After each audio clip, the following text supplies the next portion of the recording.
Good morning. I'm Paul Meyer, founder and president of the Commons Project Foundation. Welcome to our fourth and final panel. Just to again go back and level set, and this diagram you see in front of you was shared in the opening session by Robert Waugh, but really just to sort of level set on the ecosystem around smart health cards, where we have issuers like governments. You just heard from California and New York, health systems and others, the smart card themselves, ways of carrying smart cards. We heard earlier from Apple on how you can carry smart health cards. And this panel is going to really focus on verifiers, which are the organizations that are really relying on smart health cards. We've obviously also talked about the Common Trust Network as the sort of trust enabler to be able to ensure that smart health cards were issued by trusted sources. Just quickly want to share these are some of the amazing stats. I think the momentum has been quite extraordinary in terms of issuance. These are some exciting numbers, as well as what it takes to verify. So we're going to talk a little bit about here on the verification side. Brian Anderson in the earlier panel mentioned this free smart health card verifier app. We heard from New York about their Excelsior verifier. So verifying, I just want to tee up the panel and talk about verifying smart health cards, but also ensuring that smart health cards were issued by trusted issuers. So that's just a little kind of framing for our discussion today. I want to start by asking Chris Longhurst, the Chief Medical Officer, Chief Medical Information Officer from UC San Diego.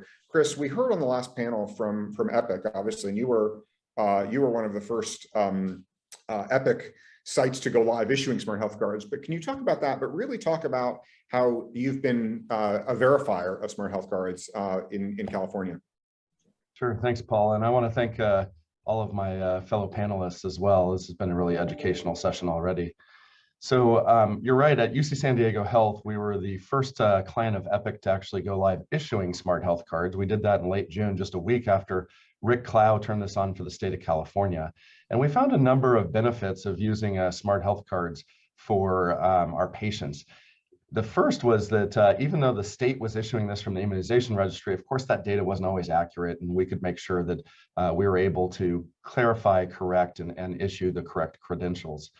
The second is that while the state's issuing it for digital vaccine verification, we actually also issue ours for PCR test verification, which is part of the standard as well. And that became really important because we have a lot of people who leave from San Diego for the state of Hawaii. And of course, as the state of Hawaii began to accept smart health cards, we were able to both lower our costs and make it easy for our patients and those who we had vaccinated to travel to the state of Hawaii using smart health cards for verification. And so we were partnered closely with them on the Hawaii travel program, and really excited that lowered the barrier and made it easy to vaccine verify as well as test verify. And then in August, interestingly, the California Department of Public Health issued a notice on August 5th that starting August 11th, all visitors to hospitals would need to be vaccine verified. And so that gave us a very short runway of 6 days to put in place the processes to make sure that those visitors to our hospitals were vaccine verified or had a recent negative test. Now, there were various restaurants and counties in the state of California which were already doing that. But of course, if you show up with your restaurant reservation not knowing that you're required to vaccine verify, you might not be able to eat dinner, but it's different from visiting a loved one in the hospital. And so when this went live Wednesday, August 11th, one of the things we did is we put flyers at every hospital entrance with a QR code to make it easy for any individual who had not brought their CDC card to download immediately their smart health card from the state of California if they'd been vaccinated in state. And we found that that was an incredible convenience. Not only did our visitors really appreciate that, and we found typically 10 to 20% of visitors were forgetting their smart health cards, but 95% of them were able to download it at the time, standing in line, and really appreciated that convenience. We also found, though, that our staff appreciated. In fact, the staff preferred to do vaccine verification using the smart health card because it doesn't require any level of staff discretion in understanding were the dose gaps appropriate. Does this look real? Is it fraudulent? And so the staff really preferred using the smart health card verifier as opposed to paper cards as well. So, I'll leave a question for the panel, which is, other countries have moved to digital-only vaccine verification? And at what point will we here in the United States consider something of that nature? Thank you very much, Paul. Super. Well, why don't we, since you invoked their name, why don't I ask actually Doug Murdock, the Chief Information Officer of Hawaii, to talk, Doug, about both your work to verify smart health cards, but of course you are also now issuing smart health cards to your citizens. Doug, over to you. You're on mute, Doug.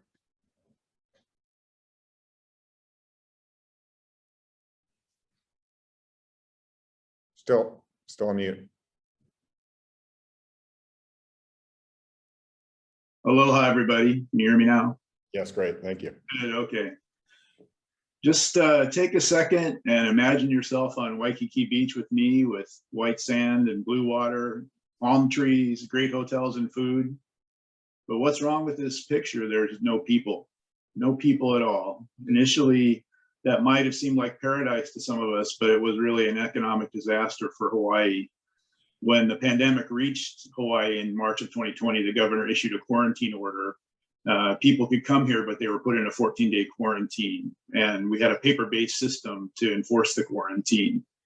So the pandemic crushed our tourism-based economy, but we had to have this quarantine for public health. What happened is we went to unemployment over 20%. We were the highest unemployment rate in the country, and our tax revenue dropped by 25%. And we're a small state. We couldn't really absorb that kind of tax revenue loss. So the governor and all of us started looking right away for a paperless process that we could use to let people come to Hawaii using the validated PCR test and eventually the vaccination requirement. This was our way of protecting public health and restarting the economy at the same time. So we built this safe travel system for people coming into Hawaii. Some of you may have used it already to register yourself as you come in and put in your negative PCR test or vaccination record. Then along the way, as we started to want to be able to verify more things, we built smart health card issuance into Safe Travels and have it as a possible way to show you've been vaccinated. And we also have had counties that have kind of shut down restaurants for a while and then made it necessary to show some kind of proof of vaccination to get in, or proof of a negative PCR test. So of our 4 counties, 2 of them have that program in place. We started issuing smart health cards, but for all venues, we make it an option. So you can use your smart health card, or you can use your CDC card or some other document that shows you've been vaccinated or tested. And I think that sort of soft adoption standard has been very helpful. So by digitizing everything, we've been able to have 8 million travelers come into Hawaii in the last year, which has been much, much higher. I think we thought we would have 4 or 5 million. So we just about doubled that record. And I think it helps people feel safe when they know everybody else is either vaccinated or tested or in quarantine. So that's great. And we've issued about 200,000 smart health cards. And a big part of our interest in smart health cards is that other states like California and other issuers are issuing smart health cards. And so California is our biggest market in terms of people coming into Hawaii. And so the fact that they issue smart health cards is important to us for adoption. Great. Thanks, Doug. Why don't we, since we're still on the actually air travel theme, why don't we maybe ask Tom Gagne from United Airlines? We heard earlier from Ricky Bloomfield at Apple. Do you want to talk about how you've integrated smart health cards into your experience? Sure, absolutely. And good morning, everyone. Here at United, we've had, quite a few challenges related to the pandemic. And, first and foremost, it's, patchwork of standards around the world. And literally every country can, produce their own documents. And, especially very early on in the pandemic, it was very difficult to, establish, what would be accepted, what wouldn't be accepted. And how do we account for deficiencies such as paper CDC documents? Since January, here at United, we've verified approximately 9 million COVID-related documents to facilitate travel. So it's created, quite a bit of investment, and how do we process these things? How do we help our customers understand, where to get these materials, and furthermore, how do they provide them? So a few weeks ago, we were able to launch our integration with the Apple Health Kit into our mobile app. And really what that gives our customers the ability to do is the means to securely share their personal health data with the airline. And on the airline side, it's really, one of the most efficient verification processes that we have. And it also gives our verification process more credibility, especially when we're working with entities around the world that require a higher level of verification on a health credential. And, frankly, countries like Singapore would not even accept the paper CDC card. So it's really, becoming a key that's going to unlock, different experiences for our customer and create a more efficient process here at United for, accepting these various documents. Tom, I'm going to actually share my screen since you mentioned Singapore. Singapore last week reopened to travel from the U.S. and a number of other countries. This is the requirements, as actually Tom was just alluding to, the accepted proof of vaccination with the Singapore Immigration and Customs Authority. You see, if you're coming from the United States or Canada, you need to present a Smart Health card issued by an issuer in the Common Trust Network. Again, made the point earlier, but Smart Health cards obviously is a standard for the credential, but it's obviously really important to know that the credential was issued by a trusted entity like the state of California or the state of New York or UCSD or CVS or some of the other trusted issuers, and not, my favorite example, Paul's Random Vax Shop, which again, part of the rationale for a trust framework to rely on for verification.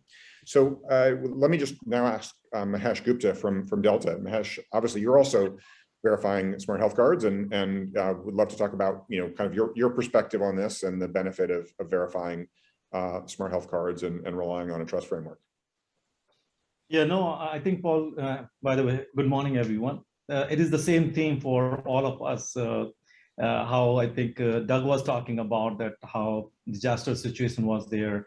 I think Chris was also beautifully saying is that when are we going to be completely digital? I think that's what we all are aspiring for, is give the journey back to the way it was before COVID, if not completely, but at least as close to pre-COVID as possible. So we try to innovate by saying is that in the lack of a digital, what can we do? So you upload your vaccine card, or you upload your WHO card, or any of those cards that are accepted according to CDC, then we do an AI analysis and take that guesswork out of individuals and let the computers do as much as possible, and be able to provide that the fly ready confirmation to our passenger. But since the Smart Health card started coming into play, it was definitely a great opportunity for us to take that, even that AI guesswork out, because even within the AI, we're still making a guess of what is that information looks like. But with this one, we are talking about exact same data that was the way it was entered into the system. But Paul, I think you touched upon that. One more key piece of it is that while the data is being transmitted in a QR code format as an SHC, is it coming from an authentic source? So the two aspect of it is very important. One is that who issued it, and then the data that is inside it, is it all authentic data or not? So that's basically what we started doing, is we are keeping the process same for our customers. Whichever way they were interacting with us, they can still upload their PDF from CVS or from Walmart or from any places or state of California. But if there is a QR code, then we just leverage the QR code, because now it is much easier for us, and the amount of time it takes to validate a passenger when they are uploading this information is also phenomenally reduced.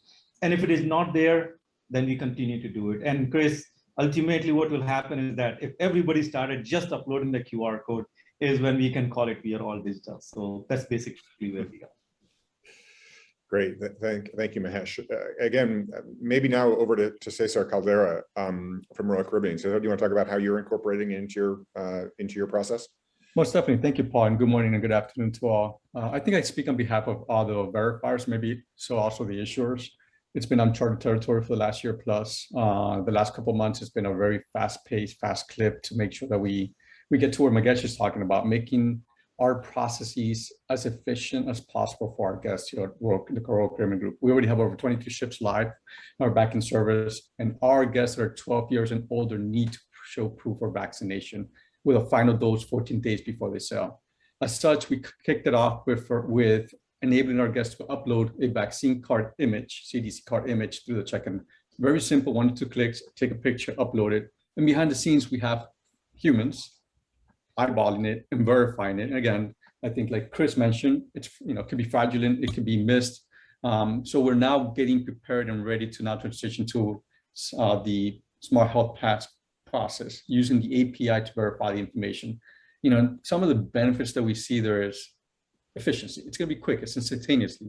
If the guest uploads their QR code within milliseconds, we get a response back as approved or denied. It's also scalable. We're in 6-digit transaction volumes right now of guests sending with us, and we'll be in the 7 digits pretty soon. So continue with a manual process is going to be almost impossible. Transition to a digital process that's authentic, it's verifiable, and it's expedited. It's the way to go. So we're definitely going to get there. So yep, soft adoption is the key. We're going to continue allowing our guests to upload both their CDC image, but also once the adoption gets there and people start having a QR code and getting their QR code to be able to upload both, one or the other. And that's what will be in the next month or so. That's our target. Thank you, Paul. Great, thank you, Cesar. Let me actually ask Dan Desmond. We started in California, but a lot of Californians so far today.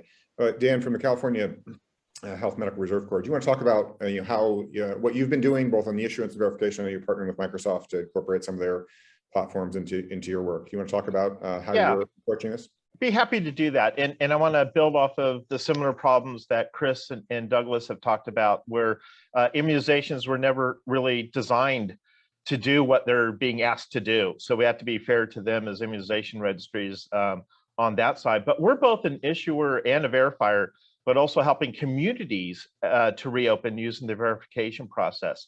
So we work with different populations. We work with farm workers, the disabled, the BIPOC, the LGBTQ community, and also those people that are in rural locations. So we have a number of challenges with these with trust. They don't trust the government. They're very mobile, so they need to go to different locations.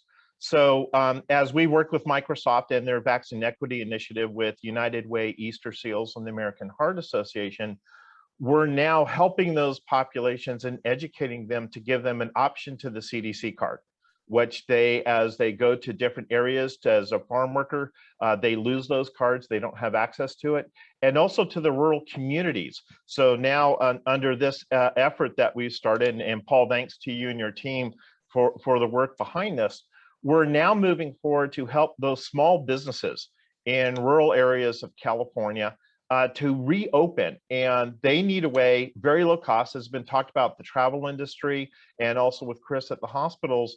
They need to be able to rapidly verify and have insurances to keep their businesses and get them open. They survived to now, how can we help them to the next step? But for our populations that we work with, we're vaccinating people in the field. So we're taking the vaccinations to them. So these are the people, this is that large part of the population that will not go to healthcare, can't get to a mass vaccination clinic, and have a distrust of government and large systems together with that. So as we move forward with this, the process is working. It's working so well now that through the Vaccine Equity Initiative, we're now helping other states that are learning how to do this and asking to learn best practices.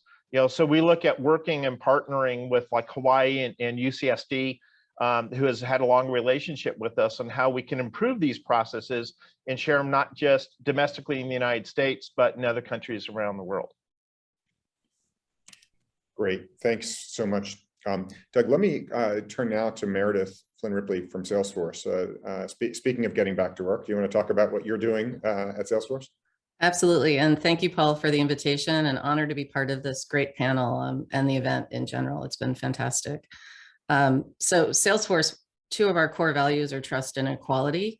So we've been using the power of the platform to respond from day one of COVID. And I'm very proud to be leading the vaccine cloud efforts, which our platform has enabled over 110 million vaccines And we're now, all of the conversations on this panel, I have kind of two personas. One, Salesforce as an employer, our employees want to get back together in person. And I think the world wants to get back together in person very safely. And so what are the tools that can simplify the medical protocols that each organization is deciding to take? Salesforce was one of the first employers to basically say that vaccinated employees need to be vaccinated in order to return to work. So we've been using automation tools to enable that. We also, to Chris's point, go beyond the vaccination status, and our protocols, and we see this increasingly common, include testing. So it's not just that you have a vaccination status, but that you have a negative test within a certain amount of time, or for our own employees, we test our employees daily or weekly, depending upon the location. So we really are looking, we've looked at the power of the platform to develop these out of the box flows that we've used ourselves, and we're enabling many of our customers. I think it's interesting, you know, this panel is very heavy on the travel and transportation side of things, which were the first segment of customers to use this. But in the US with the Biden mandate, we see a universal need across all businesses to have a way to bring their employees back together safely, understanding their vaccination and increasingly their testing status. So we took our flow, and one of our big events as a company that used to be taking over the whole city of San Francisco, called Dreamforce, we actually held in person. We had thousands of attendees there, which in COVID is the equivalent of what it used to be before COVID. And we've built an end-to-end product that goes from the IIS registry to the vaccine verification to the digital credentialing, and making it turnkey and simple for all of our customers and ourselves to bring people back together safely. And, you know, it is amazing to bring people together after we've all been sitting in our offices and on Zoom meetings. And this technology and what smart health cards is really pioneering, and you know, interoperability, open transparency, these are all really important. And so we're really excited to support the smart health cards, not just for our own employees, but as part of the DreamPass product that allows all of our customers to take advantage of making it the most convenient way for a person to provide their information, but also with an ethical use on this, so that you're providing the minimal amount of information needed. You're not storing it for a very long period of time. And I know we all want to go digital, but I think equality also means human rights and access. And so, Dan, listening to you talk, I think that was really compelling. And I don't think we can go all digital, because we have to account for a population that doesn't have smartphones and doesn't have access to the digital form. But I see all of this coming together to help everyone come back together safely. And I hope our next seminar, Paul, we can have some in-person events, because I think you just can't beat being together in person. We can bring our smart health cards and do that. Exactly. Yeah. Nicole, Francis Renner for ServiceNow, I would love to share your perspective on ServiceNow and how you're incorporating smart health cards into your approach and platform.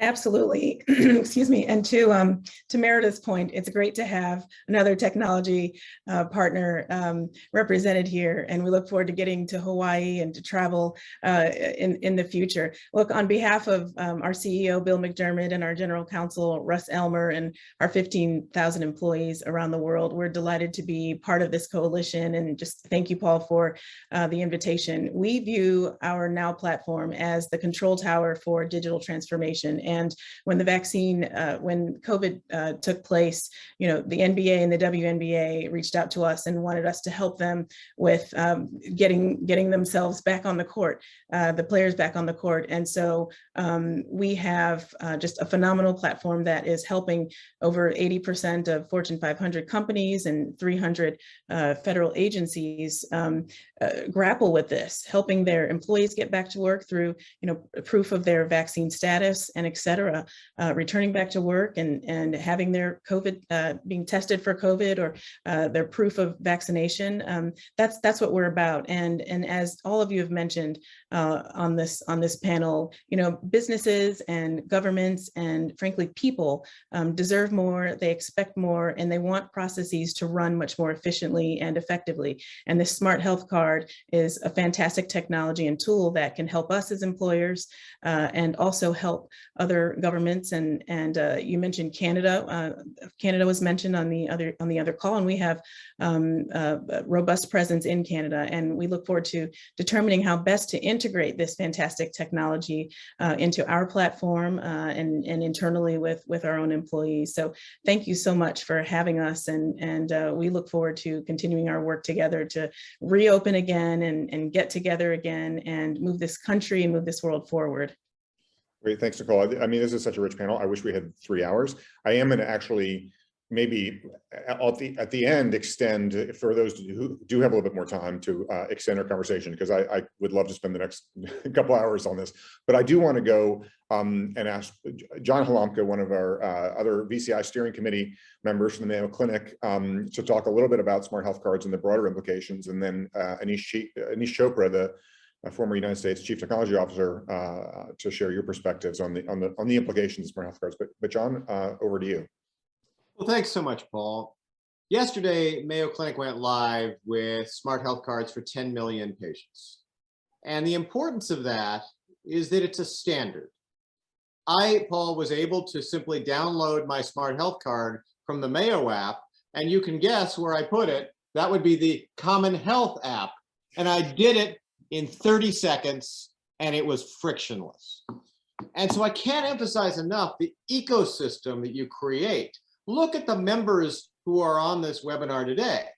It's across technology companies and travel industries and event promoters, simply a common standard for transmitting information and verifying that information empowers us all to get back to life and work. I've talked to government, academia, and industry leaders. Each of them say the same thing. This is about empowering individuals with choice. We are simply giving them a standard, and with that standard, they can do with the data under their control, whether it's a vaccine or a lab test or other clinical data, what's appropriate and consistent for them. So truly, I think of smart health cards as the most important catalyst to get us back to life and work. Turn it over to Anish. John, the mic drop of the 10 million going live was quite impressive, and I don't know if I can follow, but I will make a statement wearing my prior sort of public sector hat, and that is to remind everyone that in the US, at least, we have a model of industry consensus before governments mandate technical standards. It's been bedrock in US policy for decades. And I want to suggest that today's event in many ways solidifies the obvious industry consensus.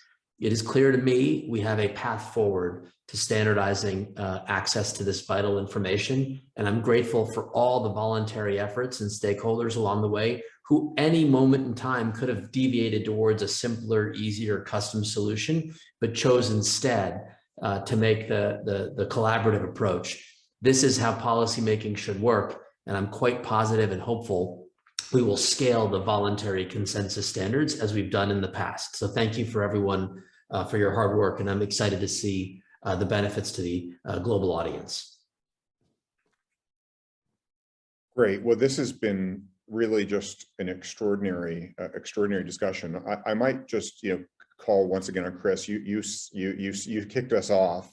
You've been a huge champion of these standards and health interoperability. Any thoughts? And then I do want to come back to you, Anish, for one final comment. I love your comment, but also talk about the broader implications of what smart health cards represents for health interoperability in general, because you've been a tireless champion of that. But Chris, maybe I'd love you to share your perspective on the sort of the broader implications of smart health cards beyond, we're all focused on getting, back to work and back to travel and sort of overcoming COVID. But can you just talk for a few minutes about the sort of longer term implications of smart health cards? Yeah, thanks, Paul. So in addition to serving as our Chief Digital Officer, I'm also a practicing pediatrician. And one of the reasons that I'm really excited about this is the opportunity to digitally verify not just COVID vaccinations, but really all vaccinations.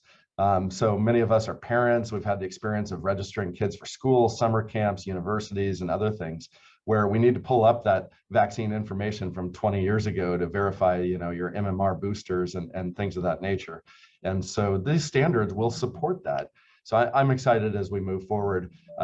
This is an opportunity for us as a country to modernize our infrastructure, to get patients access to their own information in these state registries and other silos of information.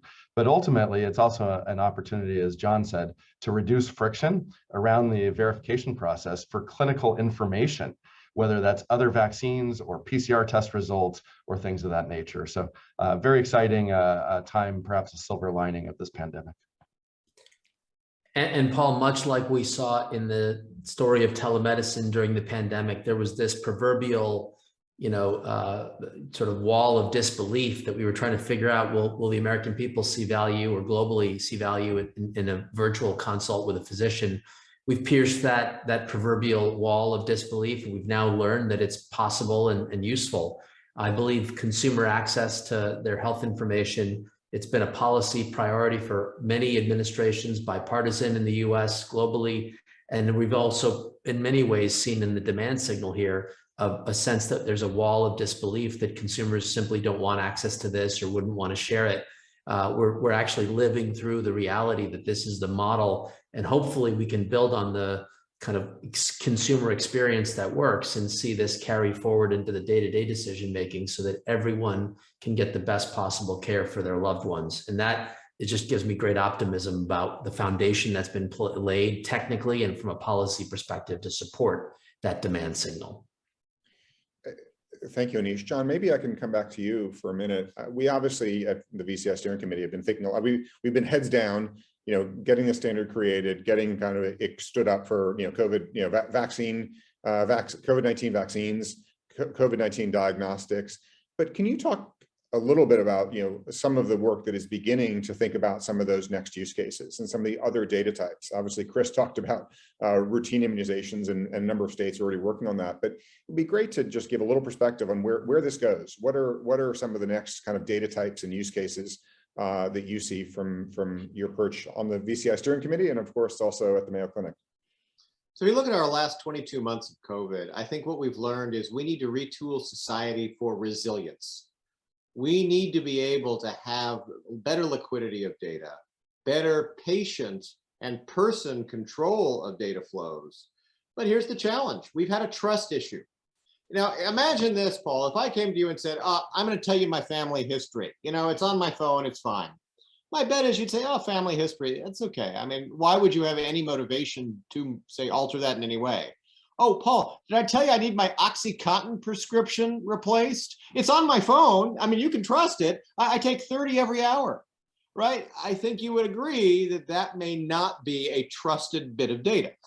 So to me, whenever we hear more paternalistic comments about people not being empowered to control their own data, it usually devolves to simply a trust issue. And the whole notion of a smart health card, whether it's lab tests, whether it's vaccinations, whether it's medications, this is going to provide a mechanism for individuals to present information under their control with trust. Meredith, maybe I could ask, calling you, obviously, Salesforce supports all sorts of different use cases across, healthcare kind of and beyond. What are your thoughts on sort of, where this goes, this sort of verifiable digital envelope for a piece of health data? How do you think about it in the context of the kinds of solutions that, you're providing to your customers? Well, I think John was just incredibly eloquent about, and we all know there's a trust crisis going on in the world today. And so anytime a person's identity needs to be verified in a safe, privacy protecting way. And so immediately that makes you think of education beyond health, and skilling, in particular credentialing, with our Trailhead products, for example. But it really cuts across every industry, that increasingly this is going to be a great way for people to safely prove who they are without revealing all the information that they typically might have had to. You don't need to know the driver's license, my birth date, but you need to get the thumbs up that I'm old enough to go to an event, for example. All right. Of course, I'm capable of going to any event right now, but no age restrictions for me. But I think this is a broad applicability across every industry, every sector, and across the globe, really. Great. Well, I'm going to ask then, maybe we'll wrap up in just a minute. We're running over. I could go all day with this amazing group of people, but Anisha, I want to come back to you for maybe some closing parting thoughts. You've obviously been a big champion driving the whole healthcare industry to adopt standards. Any kind of final words or calls to action for the country and people around the world that are actually looking at what the U.S. is doing and by the way, saying what on earth is going on in the United States and why doesn't the government just create a national standard? So what's your message to the rest of the world that's sort of interested in our kind of our chaotic situation here in the U.S.?